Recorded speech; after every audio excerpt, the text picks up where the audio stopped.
A cada quinzena eu fico mais apaixonada por Jesus, por tudo que Ele tem feito, por tudo que Ele ainda vai fazer. E que essa paixão que eu sinto por Jesus, gratidão que eu sinto por Jesus, venha ser contagiante. Que o seu coração esteja dessa forma. Amém? Pai, nós glorificamos o Teu nome nessa noite. As orações já foram, Deus, depositadas. As orações já foram, Deus, levadas aos céus. Cada pessoa que esteve aqui levantando a sua voz ao Senhor, o Senhor ouviu atentamente. Mas não é suficiente, Deus, porque o nosso coração quer agradecer ao Senhor cada dia mais. Nós agradecemos ao Senhor pelo dom da vida. Nós agradecemos ao Senhor porque não merecemos aquilo que o Senhor tem feito. Nós agradecemos ao Senhor porque não somos merecedoras de nada daquilo que temos, daquilo que somos. Na verdade, tudo que temos e tudo que somos devemos ao Senhor. E nós queremos nessa noite depositar aos pés da cruz. Nós queremos depositar aos Teus pés tudo aquilo que o Senhor já nos deu. Nós queremos voltar como louvor, como glória, como gratidão. Que o Senhor venha sondar os corações de cada mulher que entrou aqui nessa noite. Pai, o Senhor vê o interior, o Senhor vê o que está em nosso coração. A Tua palavra diz que o Senhor busca verdadeiros adoradores que Te adoram em espírito e em verdade. Encontre aqui mulheres que entendam essa palavra. Encontre aqui essas verdadeiras adoradoras. Encontre nesse meio, Deus, mulheres que adoram ao Senhor de verdade, que adoram ao Senhor em espírito, que prestam ao Senhor uma adoração extravagante, que se jogam aos Seus pés, não importando quem está ao seu lado. Deus, nós queremos ser levadas a níveis mais altos. Nós queremos, Deus, ser levada a níveis muito mais altos do que nós já fomos. Nós queremos entrar em águas profundas. Nós queremos chegar a um lugar onde não dá pé, aonde o rio nos leva, onde o Senhor nos leva para onde o Senhor quer. Que essa seja a noite, Deus, de arrependimento, de quebrantamento, de reconhecimento. Que essa seja a noite de mulheres que se reúnem neste lugar, de colocar o Senhor no lugar que é devido, de colocar e dar ao Senhor o que é devido. Nós agradecemos ao Senhor por cada mulher que entrou aqui, por cada mulher que está representando a sua casa, a sua família. Nós agradecemos ao Senhor, porque uma mulher curada, nós sabemos que é uma família curada. Uma mulher curada, uma ferida fechada, é um ministério aberto. Nós agradecemos ao Senhor e pedimos nessa hora, Jesus, envie os Teus anjos aqui nesse lugar. Envie os Teus anjos em todo canto desse lugar. Anjos ministradores, anjos que estejam do lado de cada mulher aqui, Senhor. Que seja a Tua voz a falar como voz de muitas águas. Que não exista outra voz que fale mais alto a não ser a voz do Senhor. Nós repreendemos tudo aquilo que não vem do Senhor. Nós repreendemos todo atrapalho. Nós repreendemos tudo aquilo que vem para atrapalhar, tudo aquilo que vem para trazer distração. Mas nós engrandecemos o Senhor, porque muito maior é o que está em nós do que aquele que está no mundo. Muito maior é aquele que prometeu e vai cumprir. Nós agradecemos ao Senhor e nós queremos aplaudir o Senhor nessa noite. Você pode aplaudir o Senhor? Nós começamos essa conexão aplaudindo aquele que reina, aquele que vive e reina para todos sempre, aquele que é o leão da tribo de Judá, aquele que como cordeiro foi mudo para o matadouro, mas no terceiro dia ele ressuscitou. Vocês podem sentar? Nossa conexão tem o tema: eu escolho a melhor parte. Nem sempre, queridas, escolher a melhor parte para o mundo é a melhor parte, para nós é a melhor parte. Mas quando nós falamos eu escolho a melhor parte, nós falamos de escolhas que trazem consequências e escolhas que trazem resultados, sejam elas boas ou elas ruins, né? Então, por muitas vezes, nós escolhemos errado. Quem nunca escolheu errado? Quem nunca teve ou se deparou em algum momento que precisou fazer uma escolha e na hora da escolha escolheu errado? Todas nós escolhemos, um dia escolhemos errado. E sofremos, na verdade, porque o Senhor, Ele nos perdoa dos nossos pecados. A Bíblia fala isso. Uma vez que nós nos arrependemos dos nossos pecados, o Senhor, Ele diz que Ele não se lembra mais deles e Ele joga no mar do esquecimento. Glória a Deus. Mas nós não estamos isentos das consequências dos pecados. Nós não estamos isentas das escolhas que nós fazemos. Às vezes a gente faz escolhas em momentos que não deveríamos fazer, porque às vezes estamos sendo levadas pelo ímpeto, pelas emoções, não pelo que Deus orientou. E aí nós sofremos por anos a fio as consequências dessa escolha. O casamento é um deles. Tem mulheres que sofrem em relação aos casamentos, em relação ao casamento, porque fez uma escolha. Eu não quero dizer que ela fez uma escolha errada, mas às vezes se casou com jugo desigual. E porque ela se casou com jugo desigual, ela sofre as consequências por isso. Então, as orações precisam ser redobradas, os joelhos precisam ser mais dobrados, o clamor precisa ser maior para que o marido venha se converter. Mas foi uma escolha. Eu acho engraçado quando algumas pessoas falam, e até hoje a gente ouve isso nas igrejas, que é um absurdo, mas as pessoas falam: ah, o marido que Deus separou para mim, a mulher que Deus separou para mim. Queridas, eu quero te dizer que se Deus separasse um homem bom para mim e não separasse para você, Ele não seria o Deus justo. Então nós precisamos desmistificar isso. Eu casei com meu marido porque eu escolhi casar com meu marido. Meu marido casou comigo porque ele escolheu casar comigo. Se eu escolhi certo, se eu escolhi errado, se foi uma boa escolha ou não, isso já é outra história. Mas dizer que foi Deus que escolheu, a gente está dizendo que nós não acreditamos em um Deus justo. E pelo contrário, Deus é justo. E Ele nos deu livre-arbítrio, dizendo assim: você tem o poder de escolha. Amém?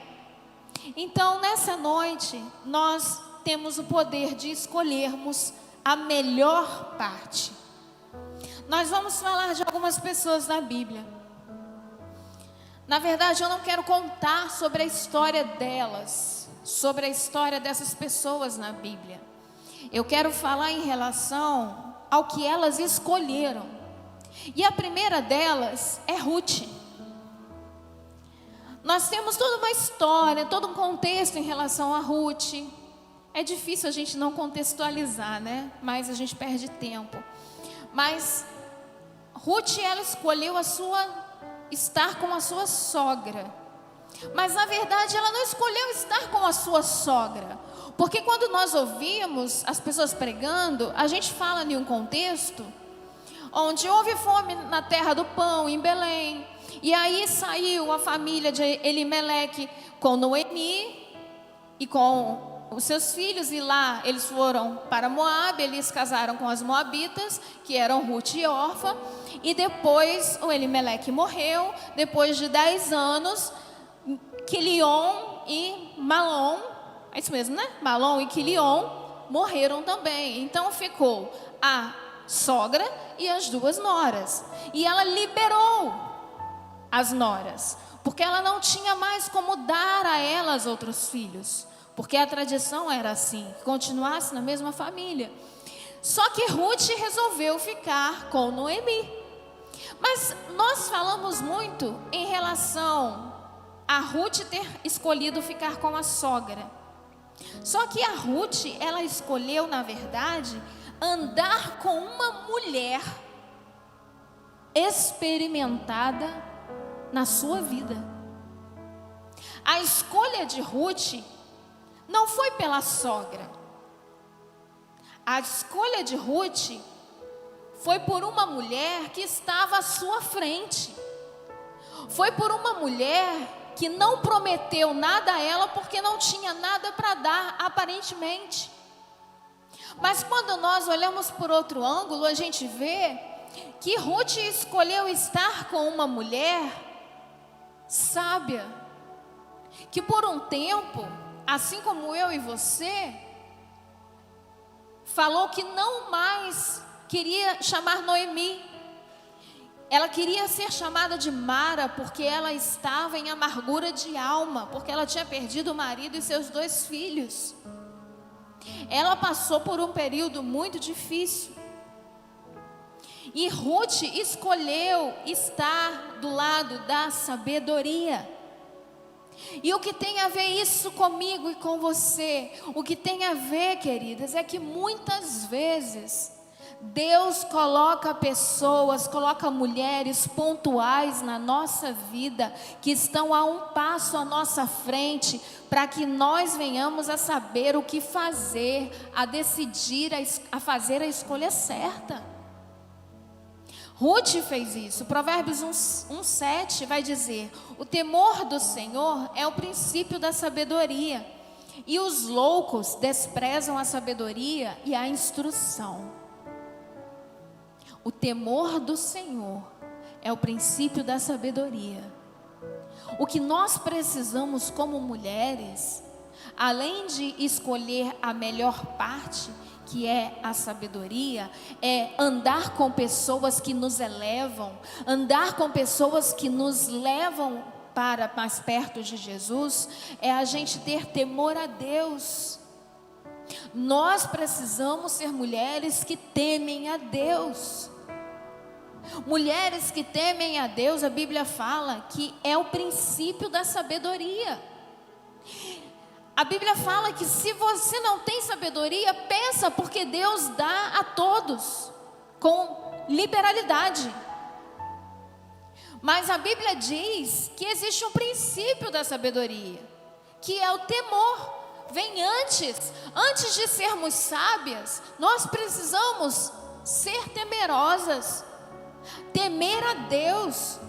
E quando nós falamos de temor, nós temos o significado de sentimento de profundo respeito e obediência. E quando eu falo de temor a Deus, se nós somos mulheres que temem a Deus, essa é uma escolha certa. Mas temer a Deus não é ter medo de Deus, é saber que Deus está em todos os lugares. É saber que Deus ouve aquilo que eu falo.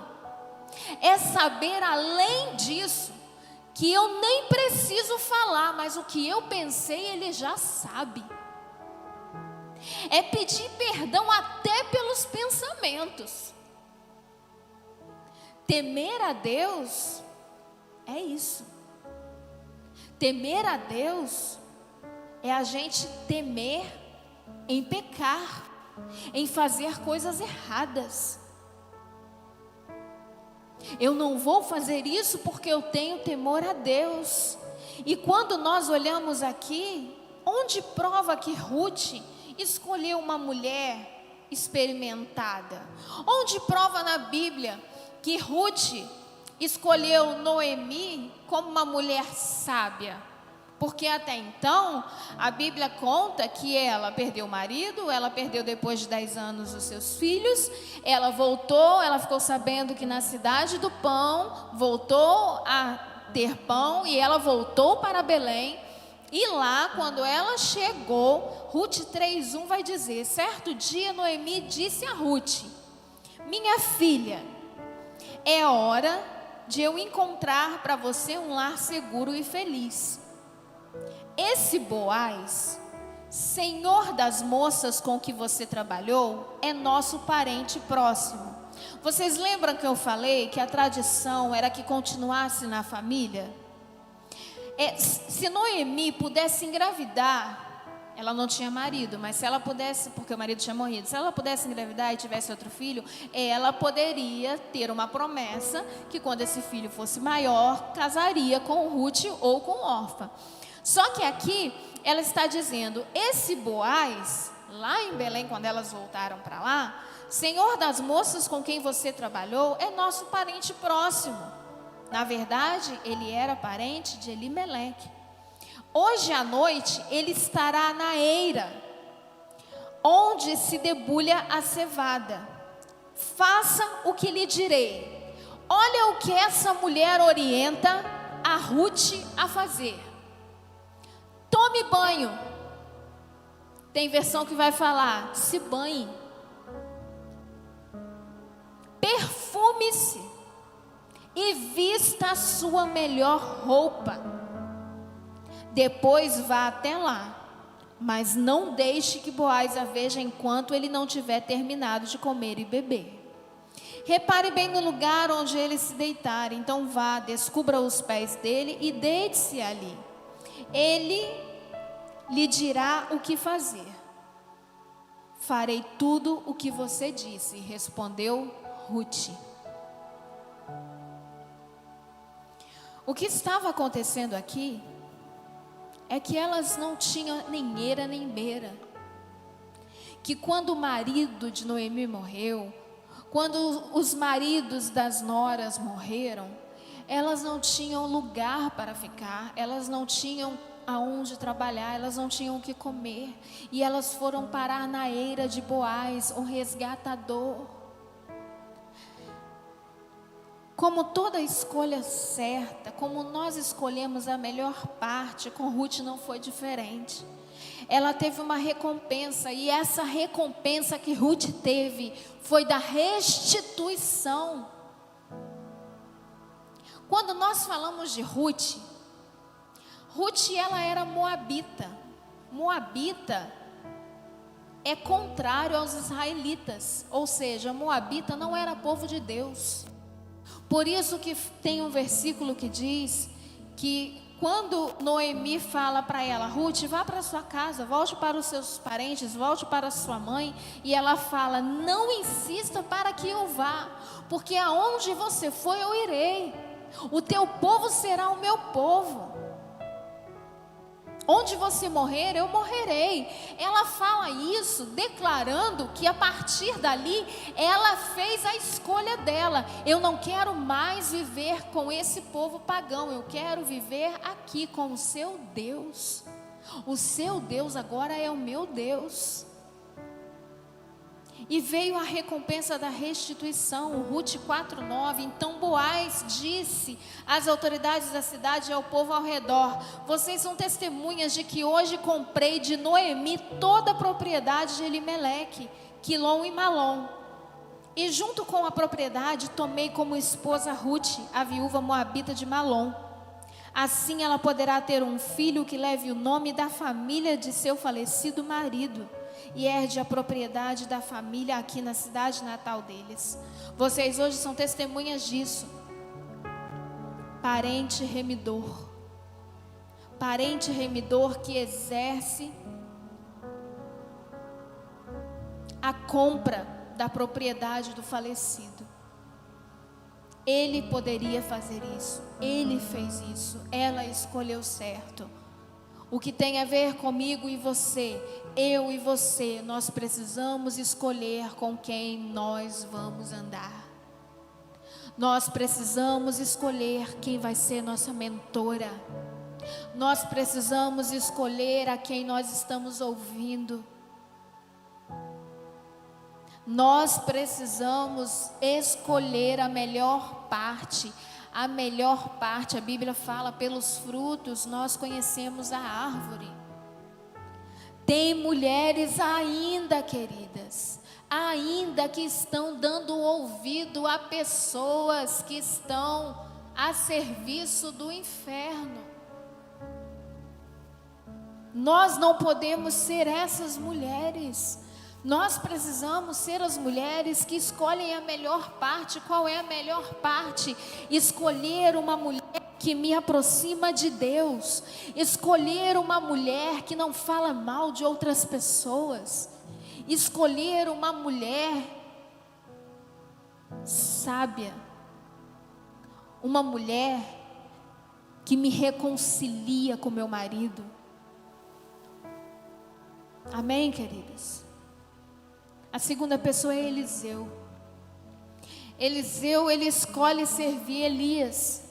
E nós usamos muito esse exemplo de Elias e Eliseu como discipulado.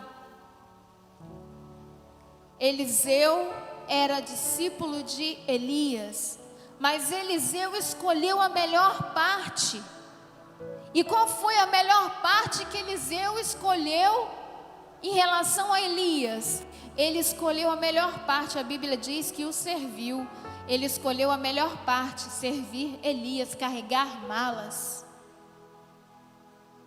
Carregar malas é a melhor parte.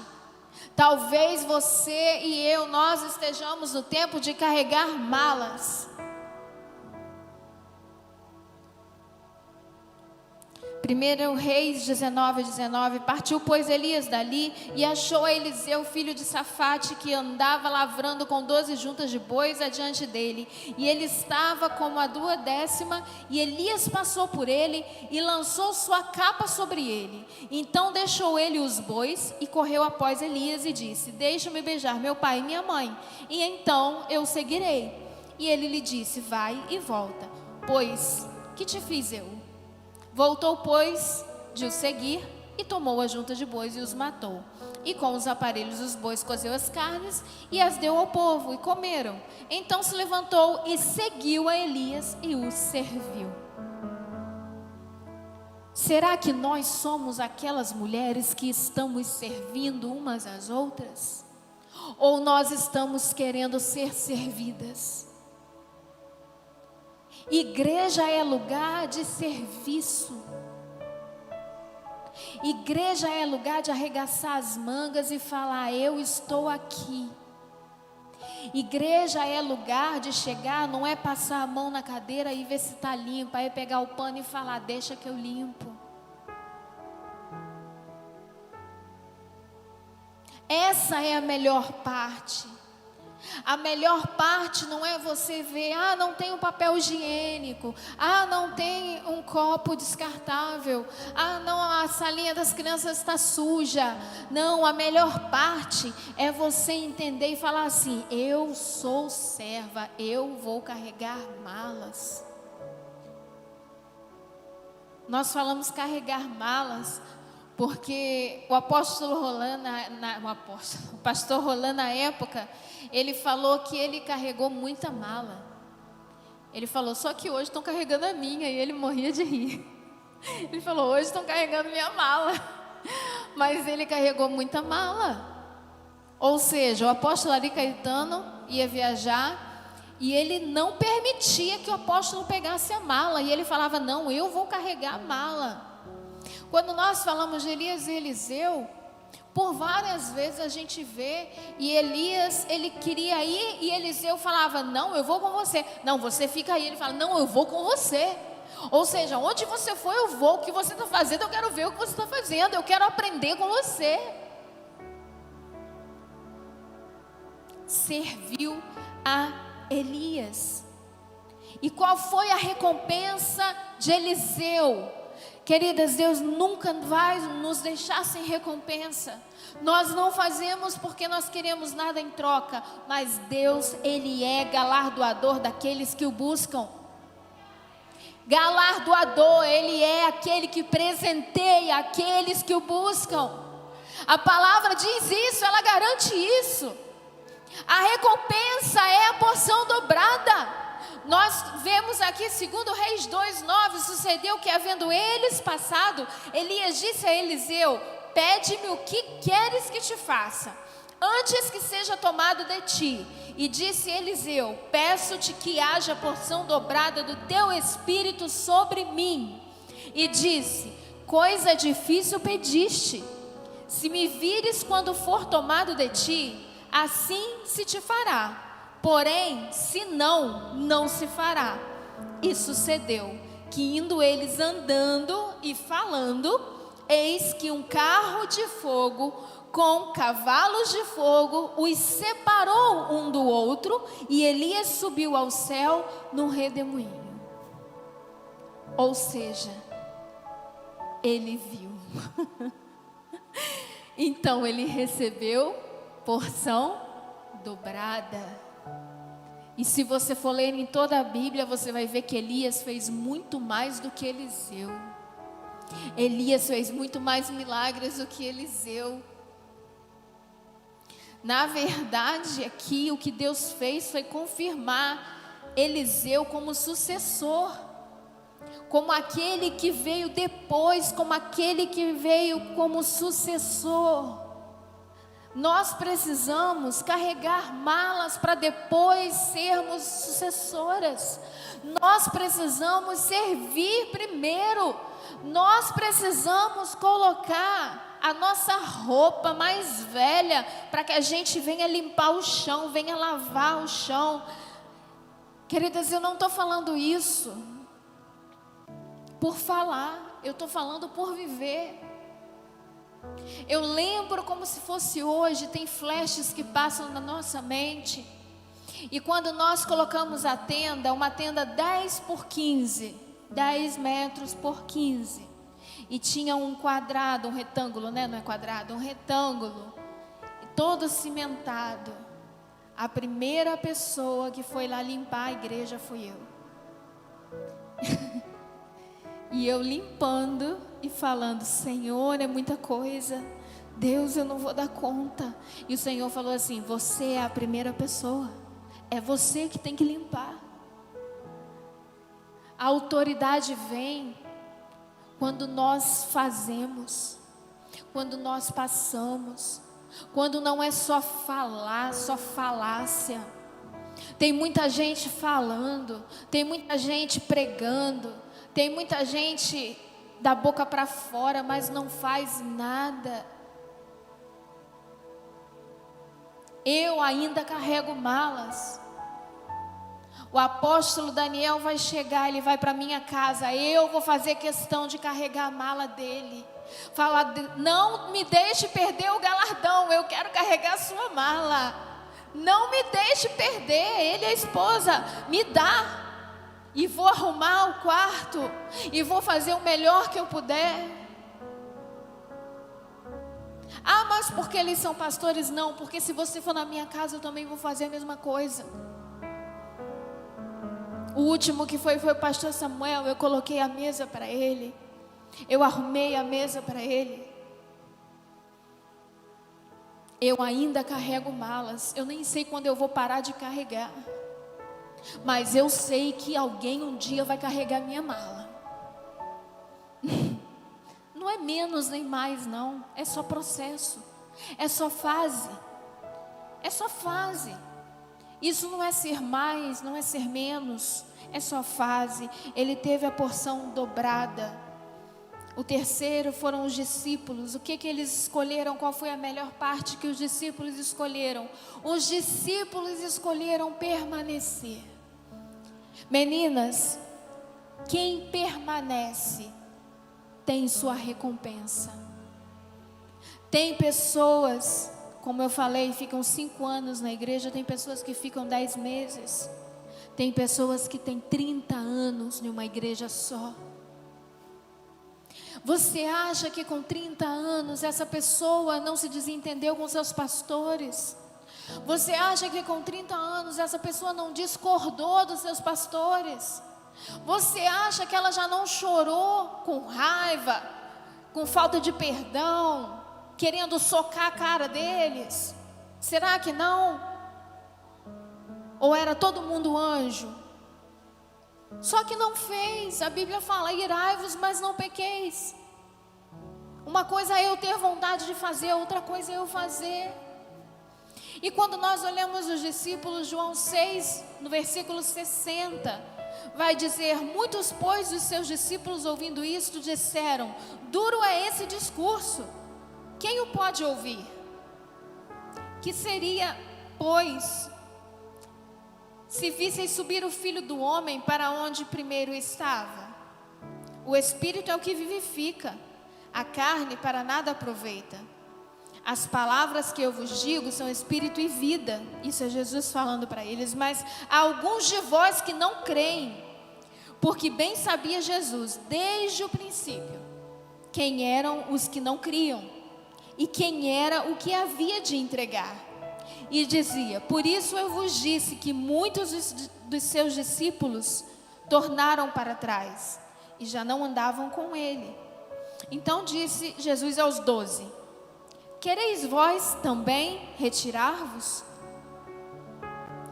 Imagina Jesus falando: querem vocês também ir embora?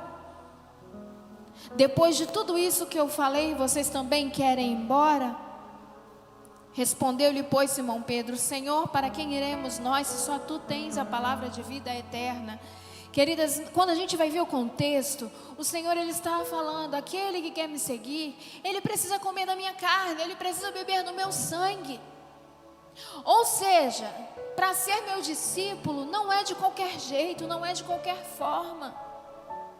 O Filho do Homem não tem nem onde reclinar a sua cabeça. Ou seja, você quer me seguir, você não vai saber nem onde você vai morar amanhã ou dormir amanhã. Quando nós olhamos o contexto, ele estava dizendo isso. E ele não estava falando de carne literal.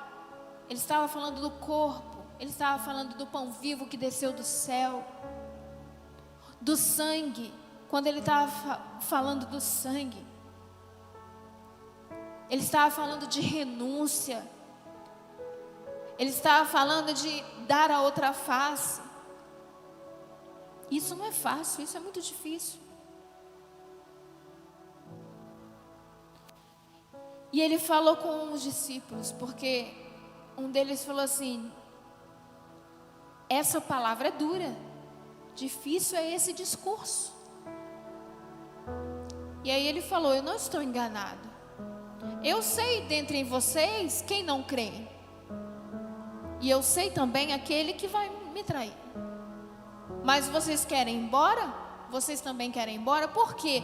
Porque na igreja nós temos classes. Ué, pastora, nós temos classes? Temos. Nós temos classes. Nós temos aqueles que são discípulos de Jesus. E nós temos aqueles que são multidão. Qual classe você está? Qual classe você pertence? Talvez você pertença aos discípulos. Aquele que paga o preço. Aquele que faça sol, faça chuva, você está aqui.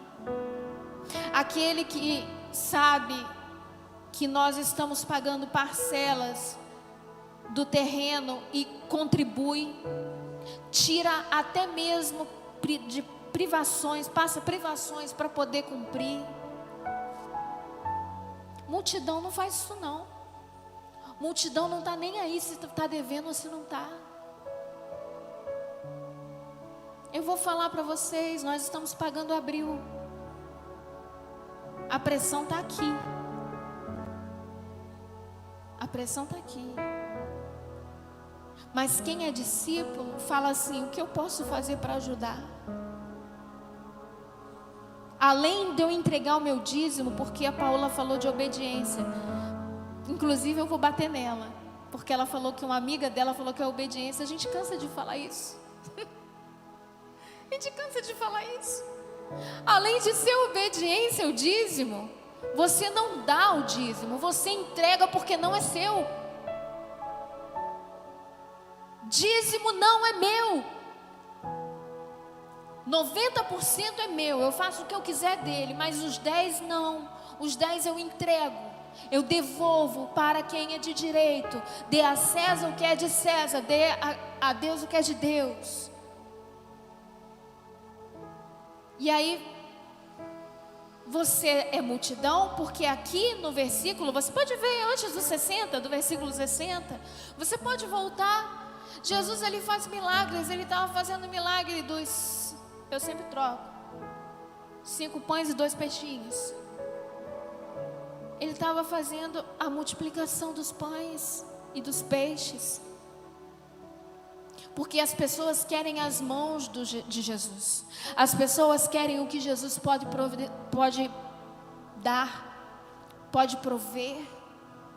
Tem pessoas que vêm à igreja porque precisam que Jesus faça alguma coisa na vida delas. Claro, óbvio. Eu venho à igreja porque a Bíblia diz: eu vim para os que são doentes, eu não vim para os sãos. Então, se nós estamos aqui é porque nós reconhecemos que nós precisamos de Jesus, que nós precisamos de cura em alguma área da vida.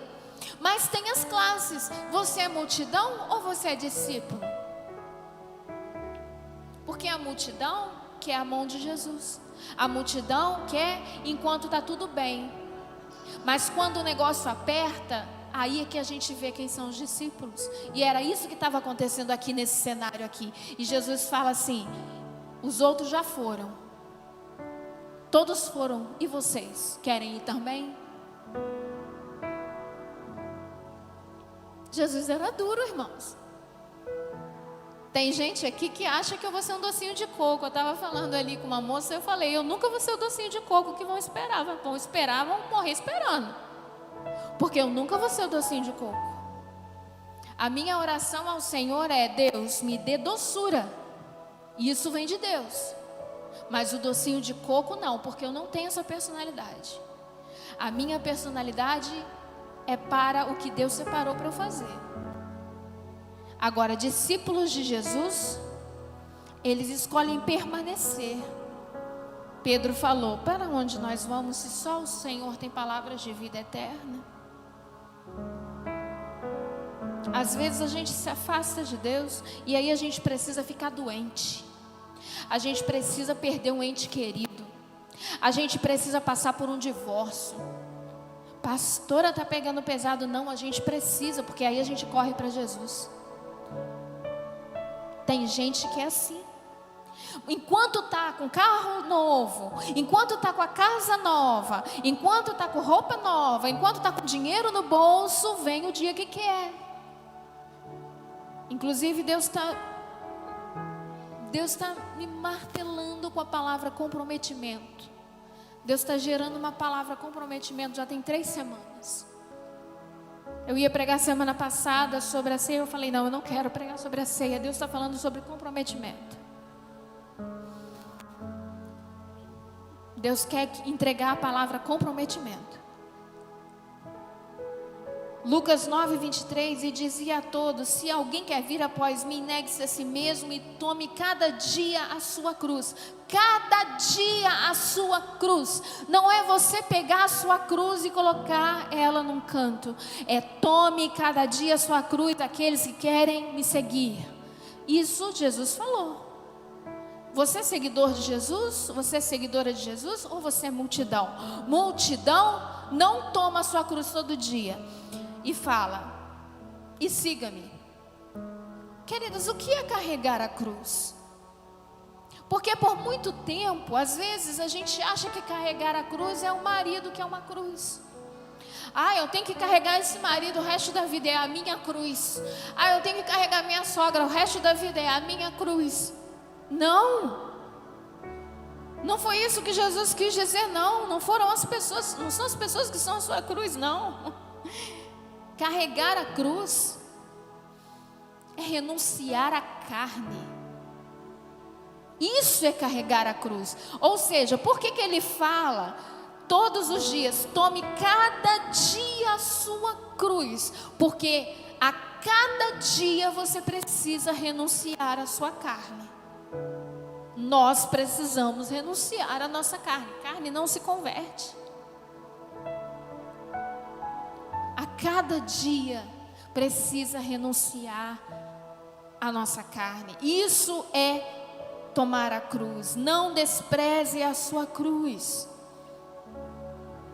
Anderson Freire fala isso. Ela tem a sua medida. Às vezes, queridas, a renúncia de hoje, que nós não entendemos. Eu, por exemplo, muitas renúncias eu não entendo. Eu falo: Senhor, por que eu tenho que renunciar tanto isso? Mas um dia Deus vai mostrar o porquê. Um dia nós vamos entender. Cada um tem a sua porção. João 15, 18 diz: se o mundo vos odeia, sabei que primeiro do que a vós, me odiou a mim. Jesus está falando: se o mundo te odeia, liga não, eles me odiaram primeiro. E aí eu fico toda boba quando o mundo me odeia. Porque eu falo assim: eles odiaram Jesus primeiro, então se estão me odiando agora, está tudo certo. Se vós fosseis do mundo, o mundo amaria o que era seu. Mas porque não sois do mundo, antes eu vos escolhi do mundo, por isso é que o mundo vos odeia. O mundo te odeia? Pensa. Pastor, eu não tenho inimigo não. Os inimigos das nossas almas são os demônios, é o inferno e os demônios, não são as pessoas. Mas eles se materializam, eles agem através das pessoas. Se você nunca teve ninguém que quis te matar, alguma coisa errada. Se você nunca teve alguém que quis pegar no seu cabelo e te arrancar pelos cabelos, tem alguma coisa errada. Se alguém nunca falou para você algum desaforo, tem alguma coisa errada. Porque não é possível.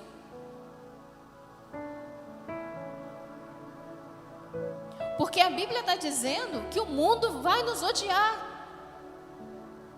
Por quê? Porque antes eu vos escolhi do mundo. Ou seja, você foi pinçada do mundo. Agora você não pertence mais a eles. Agora você pertence a um outro povo. E por isso eles te odeiam. Mas não são as pessoas. São aqueles que estão por trás das pessoas. Ou agindo dentro das pessoas. Eu já vi demônio falando na minha cara coisas assim. Adri, você não veio na outra semana? Eu falei que eu estava expulsando o demônio de uma mulher, você que estava comigo. Não sei se você lembra. Eu dei risada. Porque é uma palavra que eu não sou familiar com ela, mas estava muito em moda. E aí ela virou e falou assim: você é uma falciane. Você lembra disso? Você é uma falciane. Aí eu tipo assim, ela me chamou de falsa. Aí, tranquilo, diabamente desde o início, tá tudo certo. Mas ela falou, falciane, eu tenho que dar risada, né? Mas enfim, o mundo tem que nos odiar, queridos. O mundo tem que nos odiar. Não é as pessoas nos odiarem. Preste atenção no que eu estou falando. Não é o seu vizinho odiar você. Mas o espírito que está nele não pode amar o que está em você. Vocês já viram rodas de pessoas? Todo lugar tem, né? Óbvio. Igreja, todo lugar, escola. Tem as rodas, tem as equipes, os grupos. Mas se juntam pessoas que têm a mesma alma. Você pode reparar. E eu não estou falando de pastora, não estou falando nada disso, eu estou falando de alma. Fofoqueiro atrai fofoqueiro. Falador atrai falador. Mentiroso atrai mentiroso. Não tem para onde correr. Pessoas, mulheres sensuais atraem outras mulheres sensuais. Isso quando não atrai homens que estão levados pela sensualidade delas. Por quê? Porque tem a mesma alma, o mesmo espírito. E isso é muito real. Gálatas 6:9. E não nos cansemos de fazer o bem, porque a seu tempo ceifaremos, se não houvermos desfalecido. Às vezes parece que nós vamos desfalecer, porque a gente cansa de fazer o bem, mas a Bíblia está dizendo que não nos cansemos de fazer o bem. Não podemos cansar de fazer o bem, porque a seu tempo, Deus está prometendo isso. Existe um tempo que nós vamos colher, se não desistirmos no meio do caminho. Se permanecermos. Às vezes a gente olha a vida de pessoas e a gente vê a pessoa com carro do ano, a gente vê casa bonita, a gente vê a pessoa bem de vida. Só que a gente não viu quantas vezes aquela pessoa deixou de ir para a praia. Mateus, meu filho é um deles. Mateus tem 22 anos. Mateus, ele vê a turmada toda final de semana indo para a praia. E eu falo, meu filho, você não vai? Não, mãe, eu tenho que ficar na lanchonete. Mateus, ele tem se privado de um montão de coisas que eu não sei se eu me privaria. Mas por que eu estou falando disso? Mateus, desde quando começou a trabalhar, nunca mais ele me pediu R$1.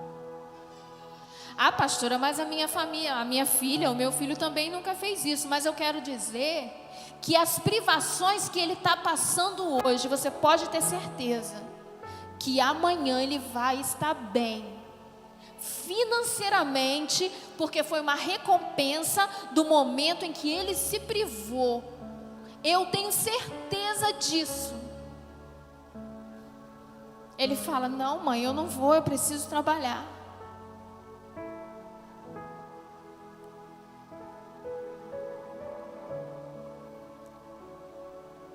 O inimigo luta para a gente deixar a cruz. E a gente costuma brincar que às vezes a gente vai para a cruz com velcro, né? Coloca velcro de um lado, velcro do outro, nos pés. Mas quando o negócio pega, a gente sai da cruz e vai lá e faz o que não deve fazer. Mas o que o inferno quer é que a gente negue a Jesus. E negar Jesus, às vezes, parece que é assim: vai entrar um monte de gente aqui com metralhadora e vai falar assim, fica todo mundo aqui encostado aqui na parede. Quem disser que é de Jesus vai morrer. Se você falar, eu nego a Jesus, você vive. As pessoas acham que é assim. Não. A gente nega a Jesus de várias formas. Nós não vivemos nesse país, pelo menos ainda não. Não sei nem se a gente vai viver. Mas negar a Jesus, muitas vezes, é a gente estar colado na cruz com velcro.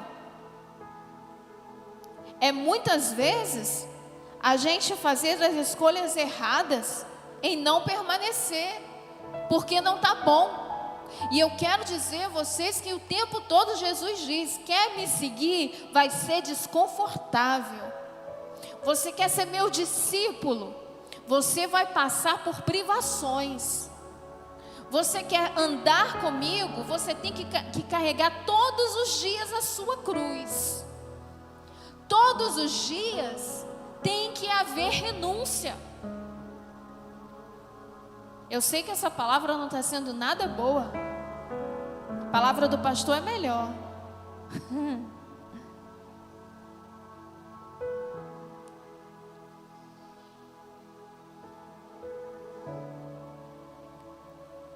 Lucas 9, 23. E dizia a todos: se alguém quer vir após mim, negue-se a si mesmo e tome cada dia a sua cruz e siga-me.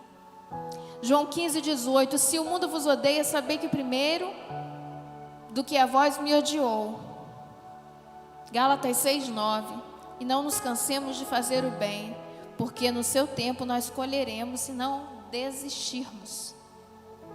Lucas 14, 26. Se alguém vier a mim e não aborrecer o seu pai, a mãe, e mulher, e filhos, e irmãos, e irmãs, e ainda também a sua própria vida, não pode ser meu discípulo. Querido, Jesus está dizendo que se você não aborrecer seu pai, não aborrecer sua mãe, não aborrecer seu marido, não aborrecer ao seu irmão, não aborrecer a você próprio, Ele está dizendo: não pode ser meu discípulo. Mas o que Jesus está dizendo isso? Que eu tenho que aborrecer minha mãe, eu tenho que brigar com a minha mãe, eu tenho que brigar com meu pai, eu tenho que brigar com os meus irmãos? Não, queridos. O que na verdade o que Jesus está falando é que nós precisamos aborrecer no sentido de dar primeiro lugar a Jesus. Quando eu dou o primeiro lugar a Jesus, mesmo que eu aborreça a minha mãe, eu vou dar o primeiro lugar a Jesus. Quantos conhecem a história da menininha do vestidinho branco? Vou perguntar ao contrário. Quantas não conhecem, bem alto, a história da menininha do vestidinho branco? Bem alto, gente. Levanta a mão, tá com preguiça? Era um país muçulmano e tinha uma menina de 9 anos. A tia dela levou ela para igreja evangélica, levou para um culto. E bastou um culto. Às vezes a gente está 10 anos e não se converte. Eu falo por mim. Eu era convencida. Bastou um culto, ela se converteu. E quando ela chegou em casa, o pai perguntou onde você estava. E a menina falou: eu fui num culto evangélico com a tia. E lá eu encontrei Jesus. E ele falou assim: você está louca? Nós aqui não cultuamos Jesus nenhum. Nós cultuamos... Qual é o Deus mesmo? Alá. Nós cultuamos Alá. Então você não abre a boca para falar que você foi no culto evangélico e conheceu Jesus. No outro dia a menina foi de novo. Sabe aquelas igrejas que ficam abertas 24 horas e tem culto todos os dias? A menina foi de novo. Quando ela voltou, o pai dela falou assim: você está vindo da onde? E ela falou assim: eu estou vindo do culto com a tia. Ele falou assim: então tá, você quer me desafiar? Nós vamos fazer um trato.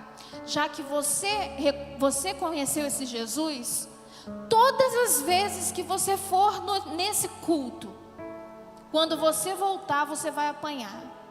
Você vai levar uma surra. Combinado? combinada. E dito e feito, todas as vezes que a menina ia no culto e voltava, ela apanhava. Todas as vezes ela apanhava. E isso passou um ano. Ela apanhava todos os dias. Todos os dias aquela menina apanhava. No aniversário dela de 10 anos, teve culto e ela foi louvar. Foi cantar, né? Ela foi lá na frente louvar. E a tia dela deu um presente a ela, falou assim: eu quero te dar um vestido novo. E deu um vestidinho branco a ela. E ela vestiu esse vestido branco e foi louvar. E antes do culto terminar, o pai chegou na porta da igreja e estava totalmente alcoolizado, estava bêbado, estava totalmente endemoniado. Ele entrou, pegou a menina pelos cabelos, levou lá para fora. E nessa hora acabou o culto, óbvio. Ele levou lá para fora e começou a bater na menina. E ele batia na menina. Ele batia na menina, as pessoas tentavam tirar ele, tentavam segurar ele, mas quanto mais tentavam segurar, mais ele batia na menina. Quando conseguiram segurar ele jogou a menina longe. Quando ele jogou a menina longe, a menina bateu com a cabeça no meio-fio e começou a sangrar muito. E começaram a chamar o socorro, e chamaram o socorro, chamaram a ambulância. E antes de chegar a ambulância, pegaram a menina, levaram e colocaram no banco da igreja. E tentando acalmar a menina, falando para a menina, fica quietinha que o socorro está vindo.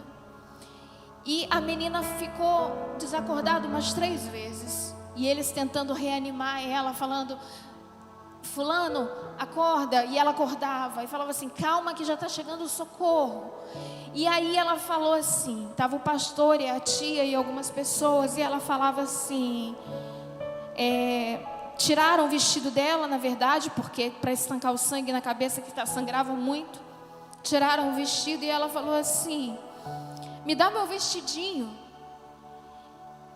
E ninguém dava muita atenção e falava: fica quietinha, filha, fica quietinha que já está chegando socorro. E ela falava: mas eu quero meu vestidinho. Não, mas fica quietinha, não fala nada. E o pastor, na hora, Deus falou alguma coisa com ele. Ele falou assim: filha, o que está acontecendo? Ela falou: pastor, ele está vindo. Quem está vindo, filho? O que você está vendo? Jesus está vindo. Jesus está vindo me buscar. Eu quero meu vestidinho, me dá meu vestidinho. E deram o vestidinho a ela. E aí falou assim: filha, por curiosidade, por que você quer tanto o seu vestidinho? E ela falou assim: pastor, eu quero mostrar a Jesus que assim como ele sangrou por mim, eu sangrei por ele.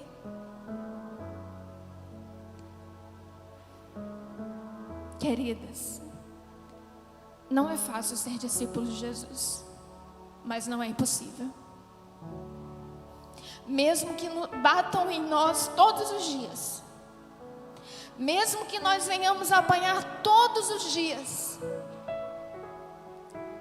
não vai se comparar ao sacrifício de Jesus por mim e por você.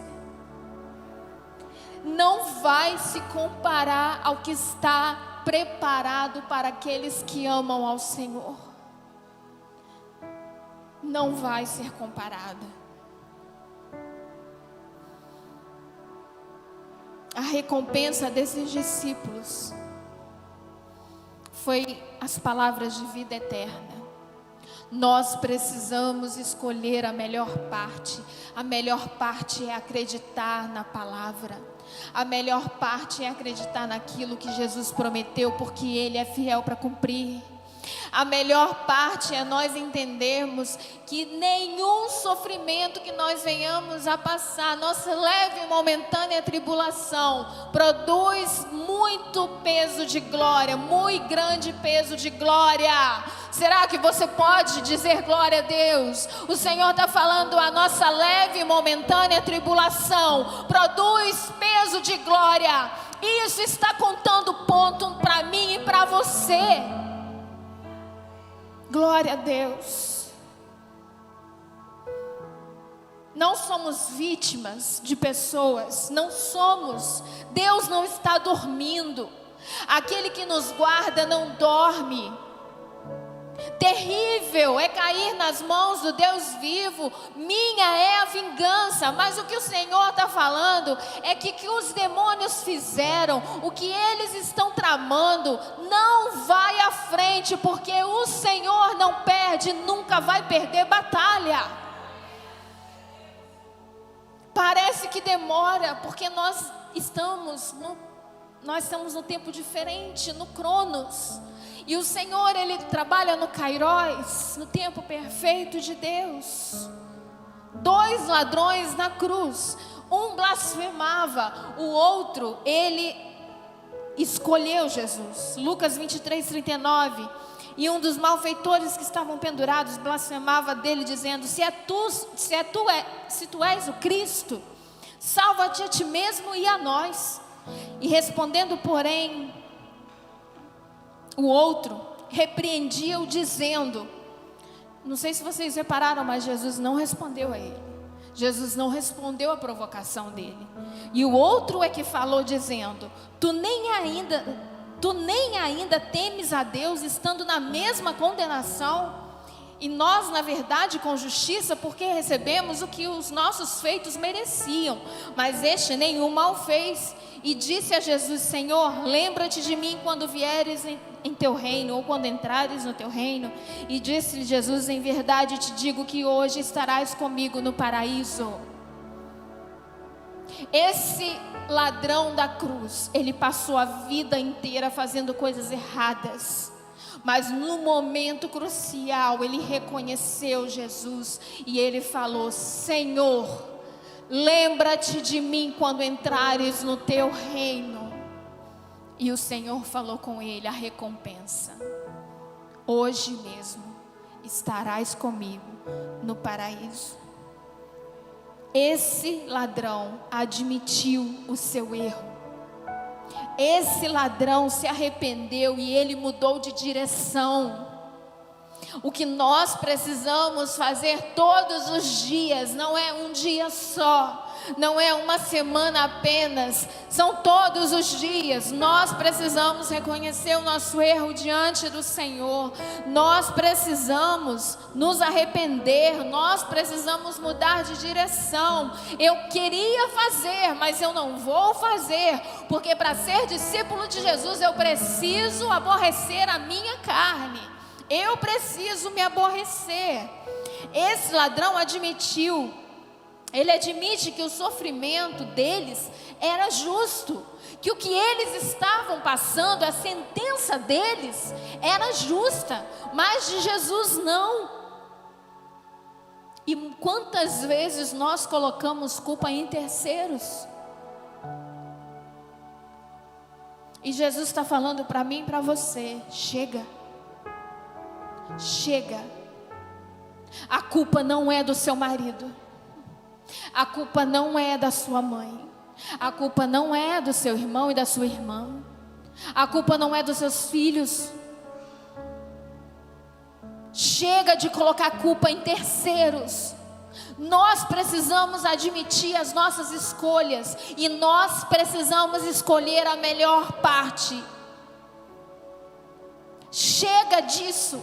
Eu nunca tive mãe, eu nunca tive pai, eu nunca tive isso, eu nunca tive aquilo. Deus está falando: chega. Deus está falando: basta. Não é tempo mais para isso. Não dá mais tempo para isso. Corre para a cruz, que é o seu lugar. Admite os seus erros. Tenha compaixão. Tenha compaixão.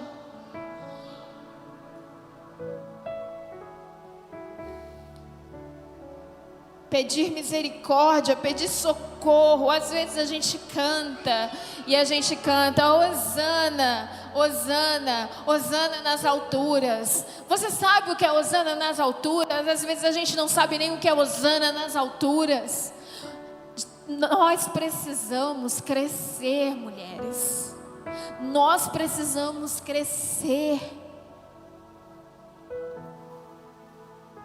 Quando nós falamos Hosana, nós falamos: Deus, socorre-nos. Socorre-nos, Senhor. Admitir as nossas debilidades. E a recompensa desses ladrões, ou desse ladrão que decidiu, foi a salvação. Ele foi salvo. E eu quero te dizer que a salvação é um ato. Eu preciso te dizer isso. A salvação é momentâneo, é um ato, é agora. Você recebeu a Jesus, você foi salvo. O seu nome foi escrito no livro da vida. Mas a Bíblia continua dizendo, Josué 3:5, disse Josué também ao povo: santificai-vos, porque amanhã fará o Senhor maravilha no meio de vós. Isso significa processo. Não adianta receber a salvação, uma vez salvo, para sempre salvo. Se eu sou salvo, eu vou continuar sendo salvo. Por quê? Porque eu preciso me santificar todos os dias, amém?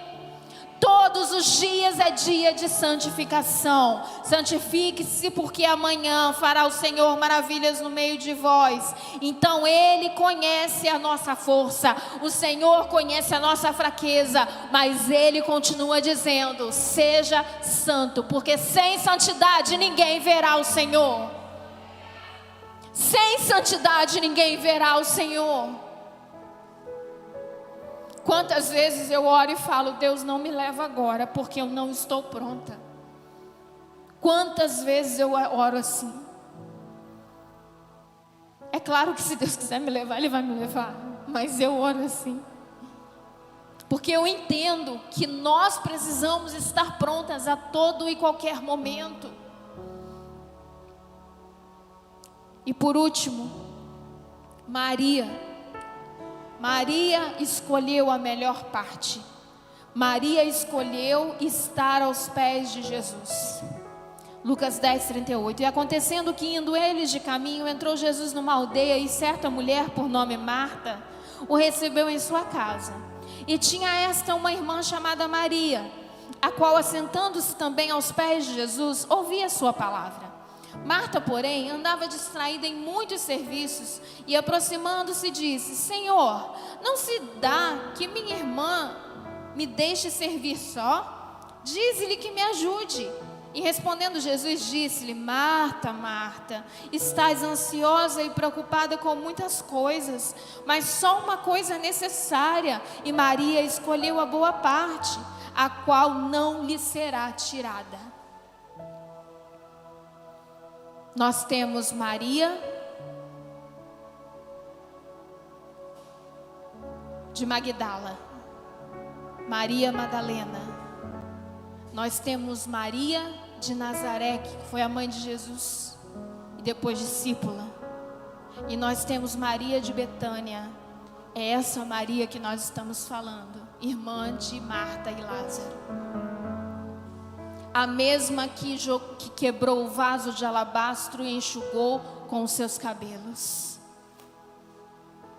O que eu quero dizer com isso? É que não importava nada mais para ela, a não ser estar aos pés de Jesus. Não foi uma vez só, foi mais de uma vez. E a recompensa de Maria é que o Senhor mesmo falou: a boa parte não lhe será tirada, não pode ser tirada. Queridas, aquelas mulheres que estão aos pés do Senhor Jesus, o Senhor diz: essa parte aqui ninguém tira. Podem tentar, mas ninguém vai tirar de você. Quantas vezes você está no seu quarto e você está de joelho diante da cruz? O Senhor está falando: essa parte ninguém vai tirar de você. Essa parte é a melhor parte, e essa parte não pode lhe ser tirada. Isaías 55:6. Buscai o Senhor enquanto se pode achar, Invocai-o enquanto está perto. Buscai ao Senhor enquanto se pode achar. Então vai chegar um momento que nós vamos buscar e não vamos mais achar. A Bíblia fala: buscai ao Senhor enquanto se pode achar. Invocai-o enquanto está perto. Invocai ao Senhor enquanto Ele está perto. 2 Timóteo 2:3. Tu, pois, sofre as aflições como bom soldado de Jesus Cristo. Ninguém que milita se embaraça com negócios dessa vida a fim de agradar aquele que o alistou para a guerra. Queridas, Marta, aqui talvez seja eu e você. Quem não quer receber Jesus na sua casa, com a casa cheirosa, arrumada, e vai se preocupar, o que eu vou servir a Jesus? Porque às vezes muitas pessoas crucificam Marta, mas às vezes a gente também é Marta. Marta, de tudo, ela não estava errada, mas o que Jesus falou é que nós precisamos ter prioridades. E a prioridade aqui foi Maria ter escolhido a melhor parte, que foi justamente estar aos pés de Jesus. Marta, Marta, por que estás ansiosa? E fala muito ao meu coração quando fala de ansiedade, porque fala: aprendei de mim que sou manso e humilde, porque encontrarás descanso para as vossas almas.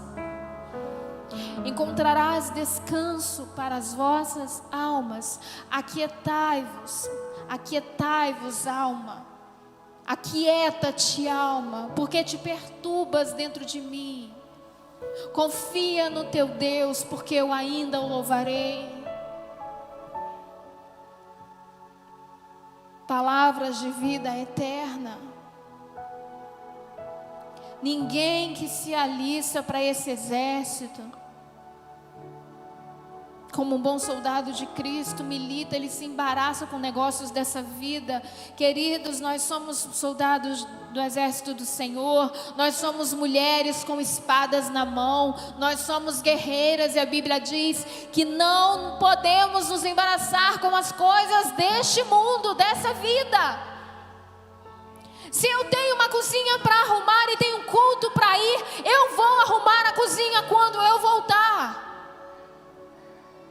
Se eu tenho várias coisas a fazer, a minha prioridade tem que ser a de Jesus.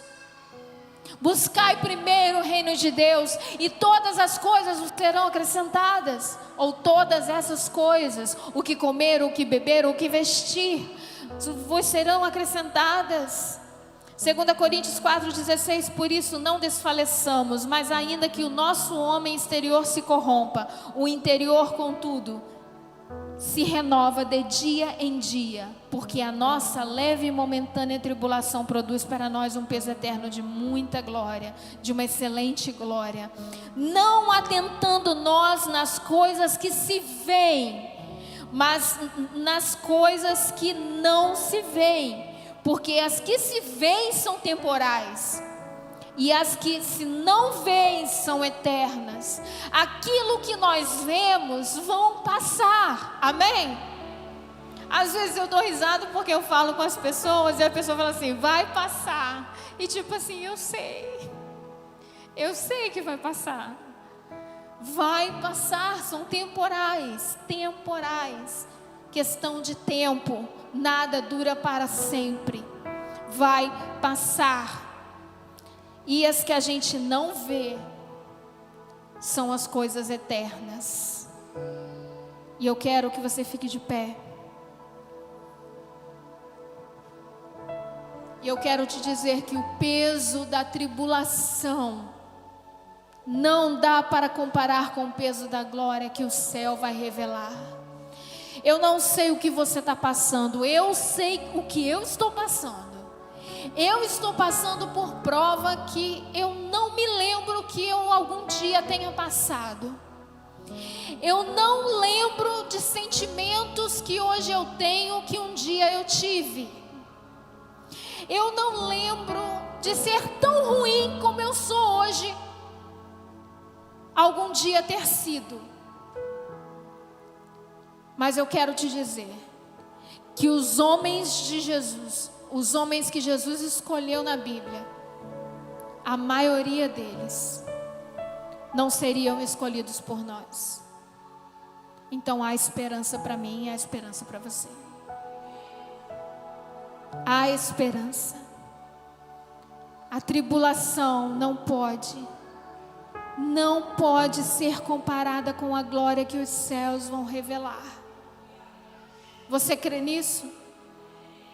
Todas as dificuldades, todas as tribulações, tudo que nós viermos a passar, quando a gente pensar que acabou, eu não sei você, mas normalmente em quartel-general, exército, lugares militares, ensinam isso. E eu aprendi com um patrão que eu tive, e ele falou assim: você sabia que quando você chega no seu limite, quando você chega a 100%, que você não aguenta mais, você ainda tem 40%.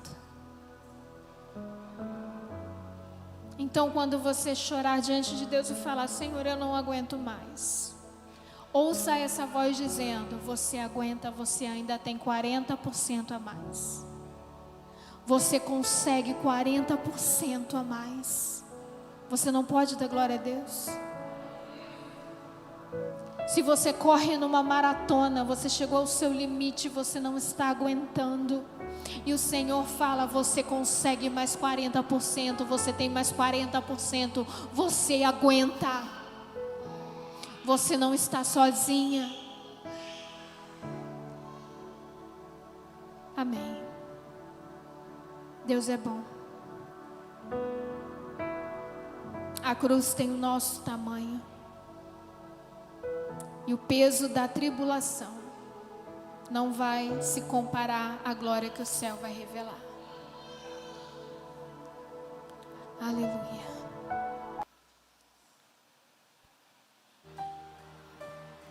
Glória a Deus.